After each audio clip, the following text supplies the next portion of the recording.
Hello everyone, welcome back to our channel. నేను మీ అరుణ. ఈరోజు మన వీడియోలో ఈవినింగ్ స్నాక్స్లోకి హెల్తీగా టేస్టీగా రాగి పిండితో పకోడీని చేసి చూపిస్తున్నాను. ఎప్పుడు ఒకే రకమైన టిఫిన్ పునుగులు బజ్జీలు కాకుండా ఒక్కసారి ఇలా రాగి పిండితో పకోడీని ప్రిపేర్ చేయండి. చాలా టేస్టీగా ఉంటాయి. టేస్టీగా క్విక్గా ప్రిపేర్ చేసుకోవచ్చు. మరి సింపుల్ అండ్ టేస్టీ రెసిపీని ఎలా ప్రిపేర్ చేయాలో చూసేద్దామా?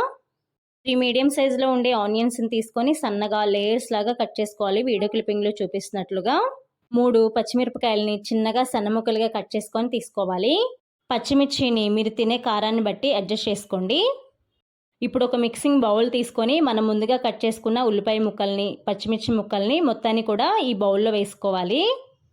ఇందులోనే చిన్నగా సన్న ముక్కలుగా కట్ చేసుకున్న కరివేపాకుని, 1/2 స్పూన్ అల్లం వెల్లుల్లి పేస్ట్ని, 1/2 స్పూన్ సాల్ట్ని ఉల్లిపాయ ముక్కల్లో వీటన్నిటిని కూడా వేసుకున్న తర్వాత చేతితో ఉల్లిపాయ ముక్కల్ని బాగా నలుపుకుంటూ కలుపుకోవాలి. మనం కట్ చేసుకున్న ఉల్లిపాయ ముక్కలు విడివిడిగా అయ్యి ఉల్లిపాయ ముక్కల నుంచి వాటర్ బయటకు వచ్చేంత వరకు కూడా కలుపుకోవాలి. ఇలా ఉల్లిపాయ ముక్కల్ని కలుపుకుంటేనే మనం చేసే ఈ రాగిపిండి పకోడీ పొడి పొడిగా చాలా బాగా వస్తుంది. వీడియో క్లిప్పింగ్లో చూపిస్తున్నట్లుగా ఇలా నలుపుకుంటూ కలుపుకోవాలి. సో ఇలా ఉల్లిపాయ ముక్కల్ని కలుపుకున్న తర్వాత ఇందులో 2 స్పూన్ల శనగపిండిని, 1 కప్పు రాగిపిండి మొత్తం కూడా ఈ ఉల్లిపాయ ముక్కల్లోకి వేసుకోవాలి. మనం వేసిన రాగిపిండి శనగపిండి ఉల్లిపాయ ముక్కలకి పట్టేలాగా ఒకసారి బాగా మిక్స్ చేసుకోవాలి. ఈ పకోడీ పిండిని కలుపుకునేటప్పుడు ఫస్ట్ వాటర్ ఏమి వేయాల్సిన అవసరం లేదండి. వాటర్ వేయకుండానే పొడి పొడిగా అయ్యేలాగా ఈ పకోడీ పిండిని కలుపుకోవాలి.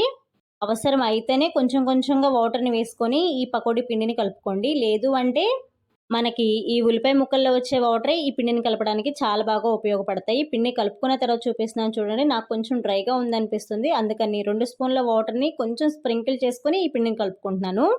వాటర్ ఎక్కువ వేసి ఈ పిండిని కలిపి మనం ఈ పిండితో పకోడీని కనుక ప్రిపేర్ చేసినట్లయితే ఆయిల్ ఎక్కువ పీల్చేసి పకోడీ టేస్ట్ అంత బాగోదు.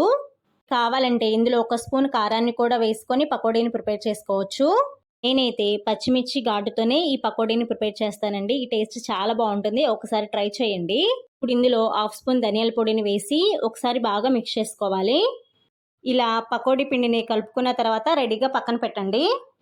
ఇప్పుడు స్టవ్ ఆన్ చేసి డీప్ ఫ్రైకి సరిపడా ఆయిల్ని పెట్టుకొని ఆయిల్ బాగా హీట్ అయిన తర్వాత మనం ముందుగా కలిపి పెట్టుకున్న పకోడీ పిండిని మనం శనగపిండి పకోడీని ఎలాగైతే వేస్తామో సేమ్ అలాగే విడివిడిగా వేసుకోండి. ఆయిల్లో పకోడీని వేసేటప్పుడు ఫ్లేమ్ని లో ఫ్లేమ్లో పెట్టి వేసిన తర్వాత ఫ్లేమ్ని మీడియం ఫ్లేమ్లో పెట్టుకొని పకోడీని క్రిస్పీగా ఫ్రై అవ్వనివ్వాలి. పకోడీని వేసిన వెంటనే గరిటతో కలుపకుండా 1 నిమిషం పాటు అలా వదిలేసి ఆ తర్వాత గరిటతో కలుపుకుంటూ పకోడీని ఫ్రై చేసుకోండి. మీరు హై ఫ్లేమ్లో పెట్టి ఈ పకోడీని కనుక ఫ్రై చేసినట్లయితే పైన కలర్ వచ్చేస్తాయి, కానీ లోపలి మాత్రం మనకి పచ్చిగానే ఉంటుంది. అంటే మనం రాగిపిండితో తయారు చేస్తున్నాం కాబట్టి ఫ్రై అవ్వడానికి కొంచెం టైం పడుతుంది. ఇలా రాగిపిండితో పిల్లలకి పకోడీని చేసి పెట్టారంటే చాలా ఇష్టంగా తింటారు. హెల్త్కి కూడా చాలా మంచిది. అంటే మనం ఆయిల్లో డీప్ ఫ్రై చేసినా సరే ఎప్పుడన్నా ఒకసారి మాత్రమే ఇలా తయారు చేసి పెడతారు కాబట్టి హెల్త్కి మంచిది. ఇలా క్రిస్పీగా ఫ్రై అయిన ఈ పకోడీని టిష్యూ పేపర్ పెట్టుకున్న ఒక ప్లేట్లోకి తీసుకోండి. అంతే, చాలా సింపుల్గా టేస్టీగా హెల్తీగా రాగిపిండితో పకోడీని ప్రిపేర్ చేసి చూపించాను కదా. సేమ్ ప్రాసెస్లో మీరు కూడా ప్రిపేర్ చేసుకొని టేస్ట్ ఎలా ఉంది అని చెప్పేసి నాకు కామెంట్ సెక్షన్లో కామెంట్ చేయడం మాత్రం మర్చిపోవద్దు.